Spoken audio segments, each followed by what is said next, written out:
escola do mundo, onde eu posso ensinar e aprender. A palavra da sabedoria é a nossa EBD. Deus é o nosso diretor, o Espírito Santo nosso professor. A Bíblia é a cartilha que ensina o caminho, a verdade e a vida. Deus é o nosso diretor, o Espírito Santo nosso professor. A Bíblia é a cartilha que ensina o caminho, a verdade e a vida. Turminha querida da Tia Lude, tudo bem com vocês? Comigo tudo bem, graças a Deus que está sempre comigo e que também está aí com vocês. Vamos à nossa aula? Hoje a nossa aula é a de número 7.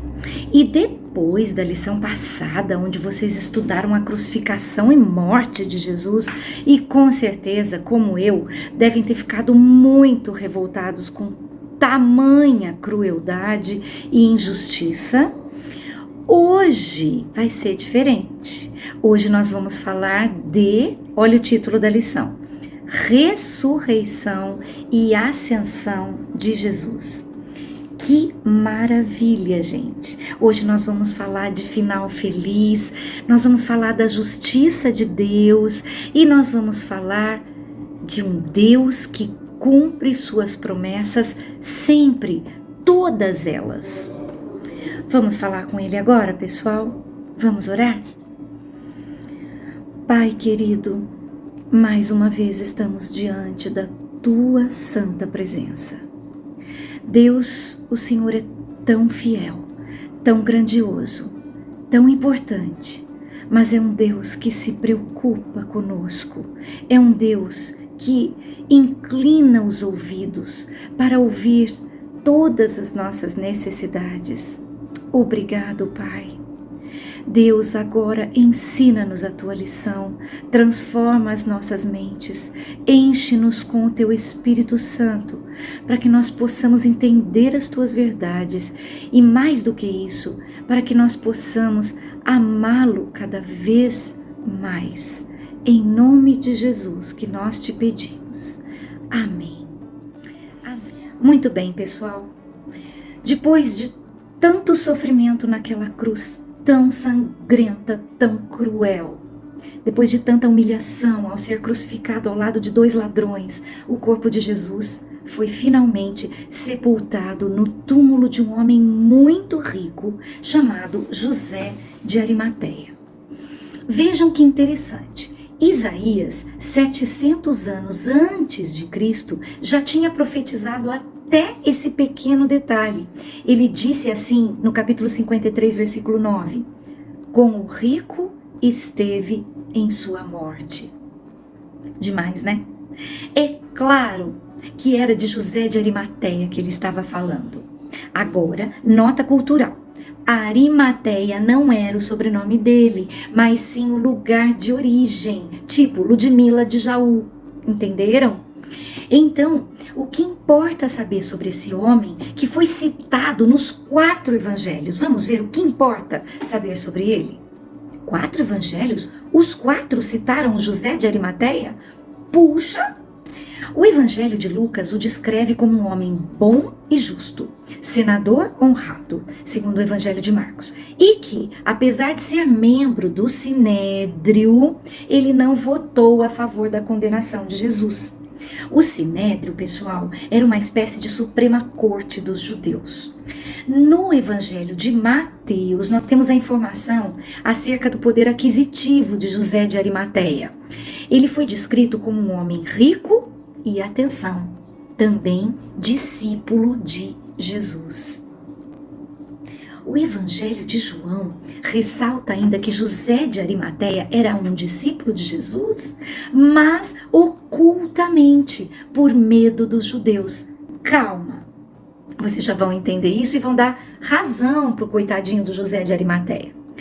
Caso os judeus soubessem do seu envolvimento com Jesus, ele poderia até ser expulso da sinagoga e perder sua posição na sociedade.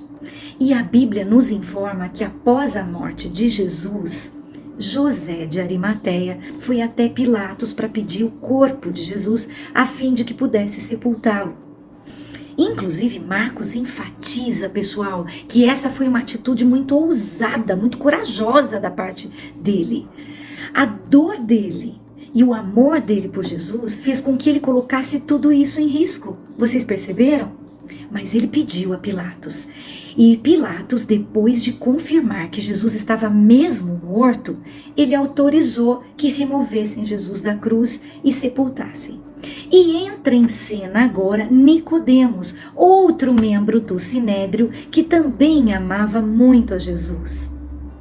Juntos, eles sepultaram o corpo de Jesus. Eles prepararam esse corpo, limparam e enrolaram esse corpo em lençóis perfumados. Agora, atenção, outra nota cultural.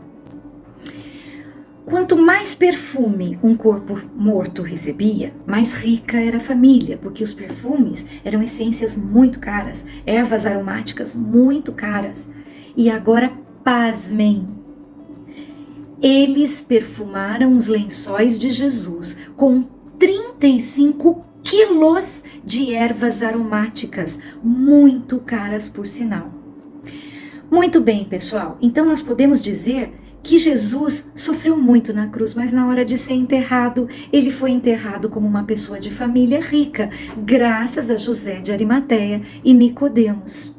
Outra coisa super importante, o túmulo que José de Arimateia emprestou para Jesus, deu para Jesus, nunca tinha sido usado. Olha que coisa linda, gente, que atitude maravilhosa desses dois membros do Sinédrio. Enfim, e como era esse túmulo?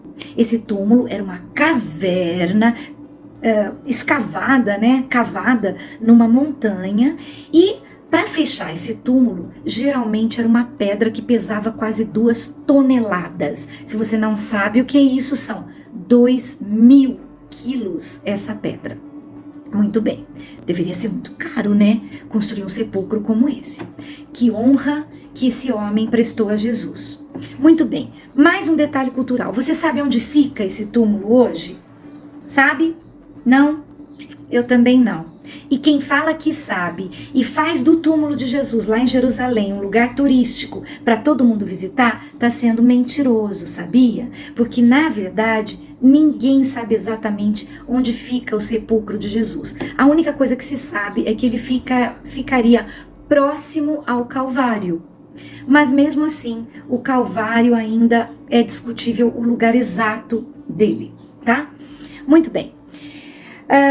Agora, para nós começarmos a entender em que parte da Bíblia está baseada a nossa lição, nós vamos abrir a nossa Bíblia no Evangelho de Lucas, capítulo 24, versículo 1. Pronto? Vamos lá. Sigam comigo. No primeiro dia da semana, bem cedo, as mulheres foram ao túmulo, levando as especiarias que haviam preparado, e viram que a pedra tinha sido afastada da entrada. Quando entraram no túmulo, não encontraram o corpo do Senhor Jesus.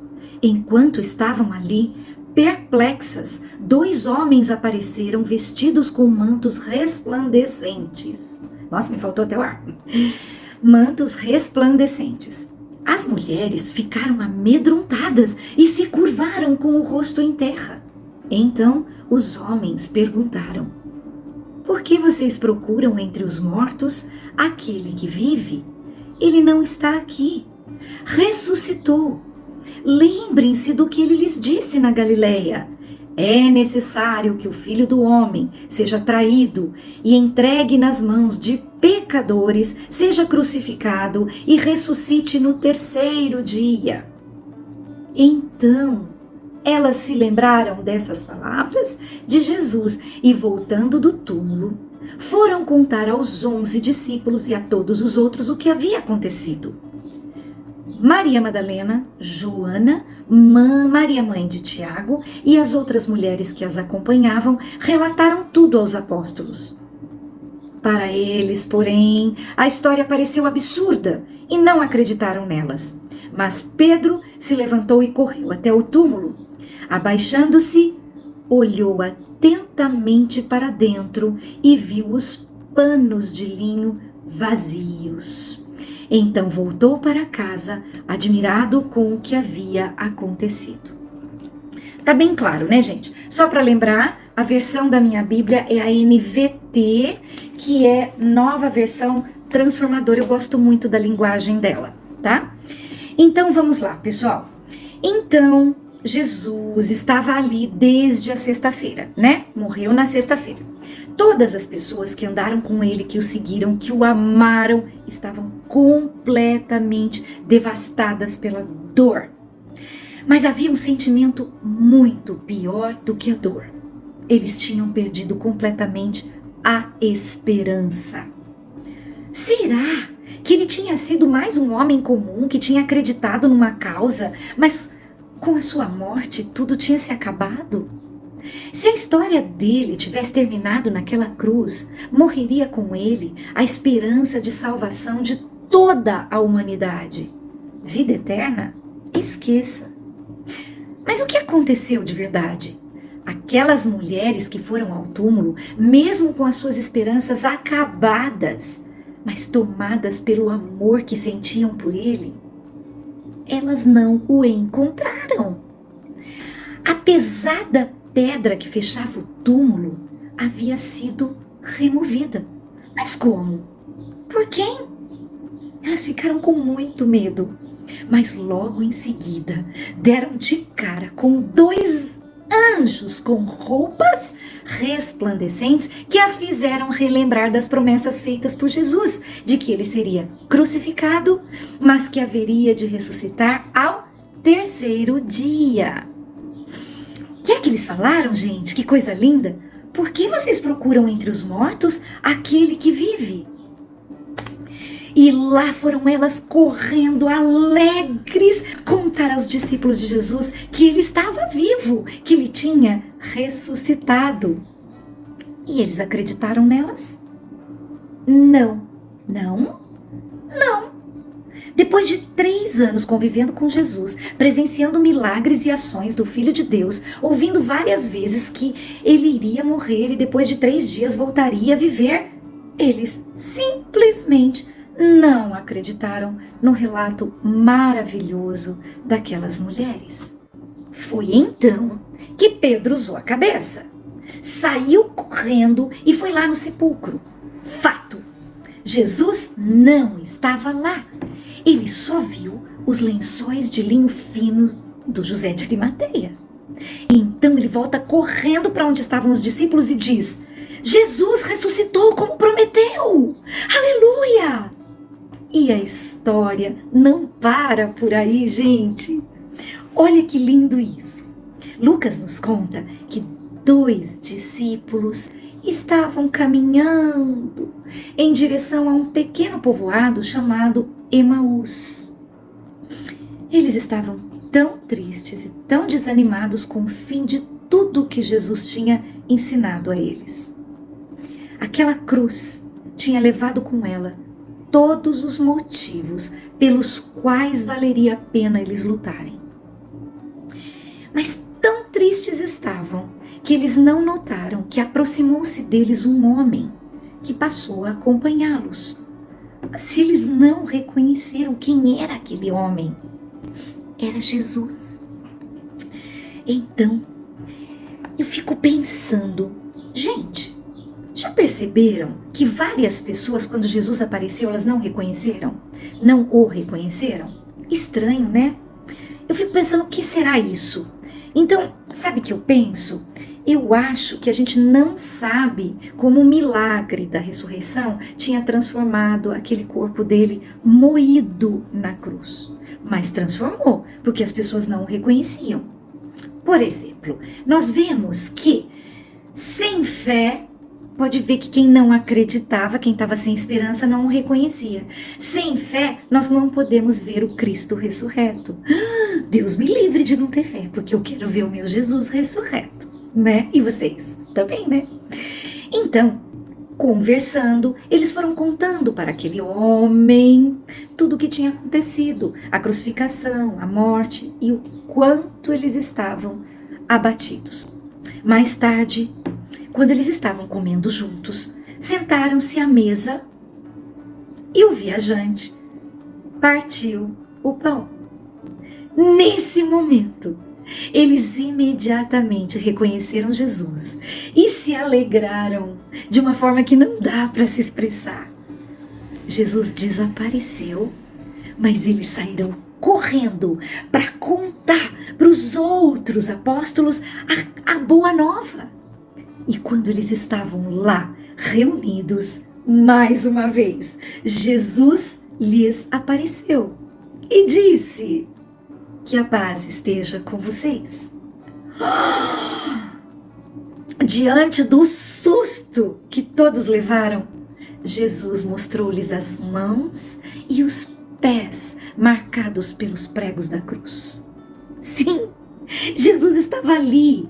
Presta atenção, gente. Não era um espírito nem um fantasma. Ele estava ali em carne e osso. E que estava com fome. Aí ele pediu para comer. Lhe deram um pedaço de peixe que ele comeu diante de todo mundo, feliz da vida por estar ali entre eles.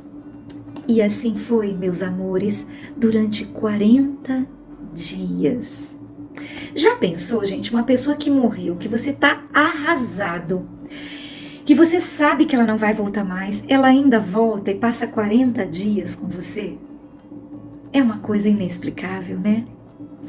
40 dias ele ficou por aqui, sabe por quê?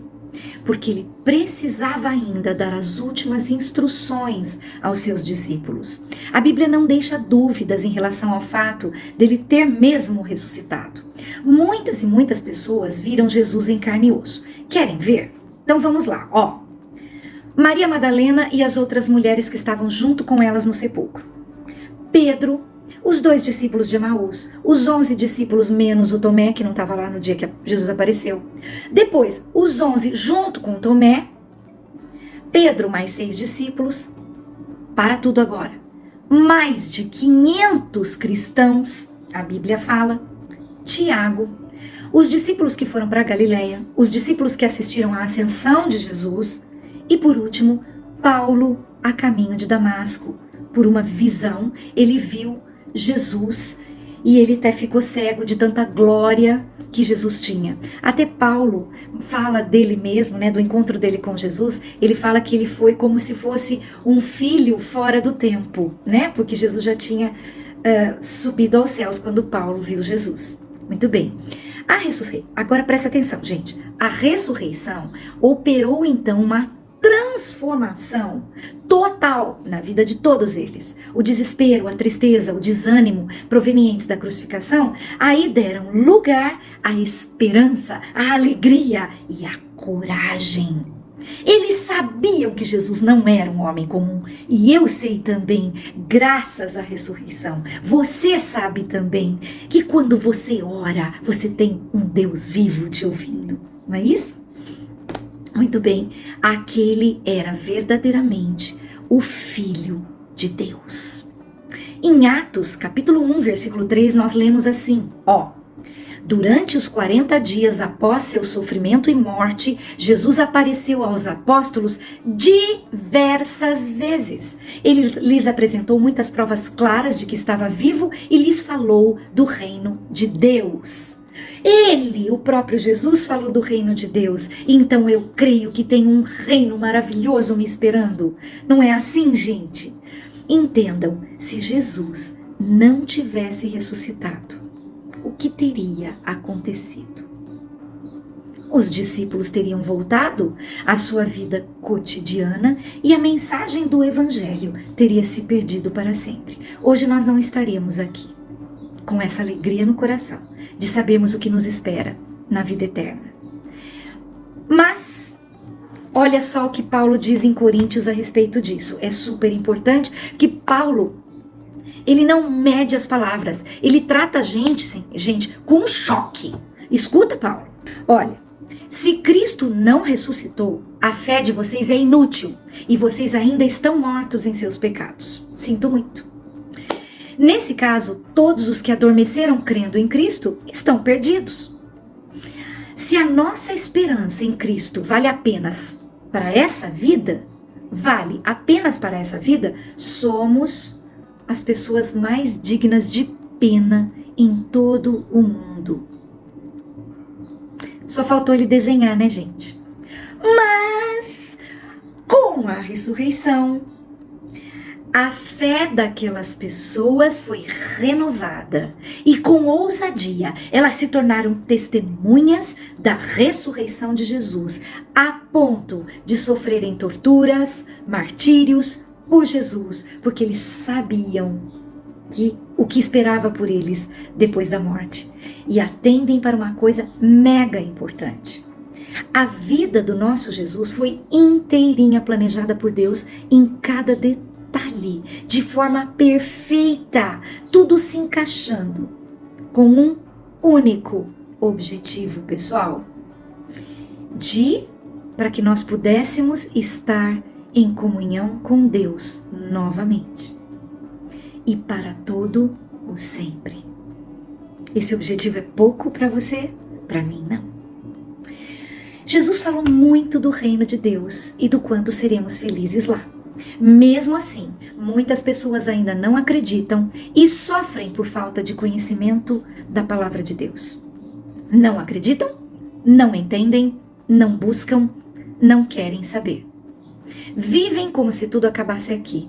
Ou pior, pessoal, algumas religiões levam as pessoas para longe de Deus, orientando os seus seguidores a adorarem outros ídolos, ofendendo assim a glória que pertence somente a Ele. Eu fico desesperada quando eu penso nisso e eu vejo o tamanho da minha responsabilidade como filha do Deus vivo. Quando eu falo de responsabilidade, pessoal, eu estou falando de postura. Vocês não ficam preocupados? Ser um filho de Deus implica em ter uma postura diferente. Não copiar as coisas erradas que os nossos conhecidos praticam. Eu vivo falando isso para vocês, não vivo? Eu tô até cansada de tanto falar isso. E para finalizar a nossa aula de hoje, como se não bastasse a glória da ressurreição, a Bíblia ainda faz questão de nos contar que Jesus, que Cristo, foi elevado aos céus depois desses 40 dias, na presença de muitas testemunhas. Isso, gente, se chama ascensão. Muita gente estava lá no Monte das Oliveiras. Jesus os abençoou, disse para eles que eles receberiam o Espírito Santo e depois eles espalhariam o Evangelho, contariam a história de Cristo por onde passassem. Então ele disse que era para eles irem para Jerusalém, Samaria, por toda a Judéia e nos lugares mais distantes da terra, depois de descer sobre eles o Espírito Santo. E ali estava ele, depois de ter feito tudo isso, ele foi elevado aos céus numa nuvem, até que os discípulos não conseguiram mais vê-lo.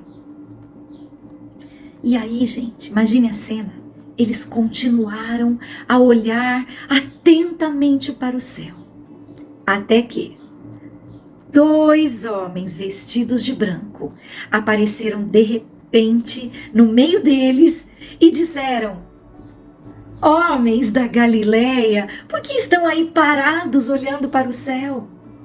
Este mesmo Jesus que foi elevado do meio de vocês ao céu, voltará do mesmo modo como o viram subir. E aí nós temos constatado que a volta de Jesus vai ser assim. Ele vai vir dos céus. Gente, é maravilhoso pensar nisso. E nós sabemos, nós aprendemos que tudo que ele promete, ele cumpre. Então eu tenho certeza, Jesus virá do céu. Final feliz da nossa aula, não é? E onde Jesus está agora, neste momento? Você precisa aprender isso, tá? Rapidão. No livro de Hebreus, lemos que ele voltou para o céu, foi coroado de honra e glória. Filipenses, ele foi exaltado sobremaneira. Atos, Ele está sentado à direita de Deus Pai. Efésios, o Pai deu-lhe poder sobre todas as coisas e colocou seu nome acima de todo nome. Todo aquele que quiser ser salvo terá que chamar pelo nome de Jesus. E depois de tudo isso, você tem coragem de viver uma vida medíocre, só pensando no celular, no que você vai ganhar, no que você vai comprar? Ou já deu para você entender que a nossa missão aqui é muito maior do que tudo que o mundo possa nos oferecer? E que o sentido da nossa vida vai além da eternidade? Se você entendeu, mãos à obra. O versículo-chave da lição, que está aí na sua revista, que diz assim, ó. Eu sou aquele que vive. Quem que está falando, gente? Jesus, né? Eu sou aquele que vive. Estive morto, mas agora estou vivo para todo o sempre. Tenho autoridade sobre a morte e sobre o mundo dos mortos. Isso está em Apocalipse 1, na primeira parte do versículo 18. Por isso que está escrito 18a. Pessoal, vamos orar agora. Pai querido, obrigado por mais esta lição. Obrigado porque o Senhor se preocupa em nos ensinar, em nos orientar, nos conduzir na Tua palavra, para que não sejamos enganados, ó Deus, por nenhuma outra doutrina. Senhor, firma os nossos pés na Tua palavra, que nós possamos ser obreiros que manejam bem a palavra da verdade. Nós sabemos onde está nosso Jesus, Ele está vivo para todo sempre, e nós te agradecemos e te pedimos, Senhor, abençoa-nos, abençoa as nossas famílias, para que um dia possamos estar todos juntos, curtindo essa vida eterna maravilhosa que o Senhor está esperando para nos dar. Em nome de Jesus, amém. Amém, pessoal. Beijo para todos.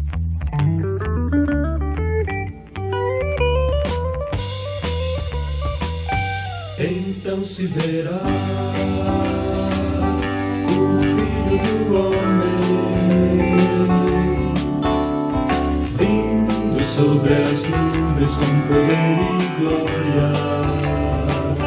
Então se verá o Filho do Homem vindo sobre as nuvens com poder e glória. Porque assim como o relâmpago que sai do oriente se mostra no ocidente, e assim há de ser a vinda do Filho do Homem. Porque assim como o relâmpago que sai do oriente se mostra no ocidente, e assim há de ser a vinda do Filho do Homem. Então se verá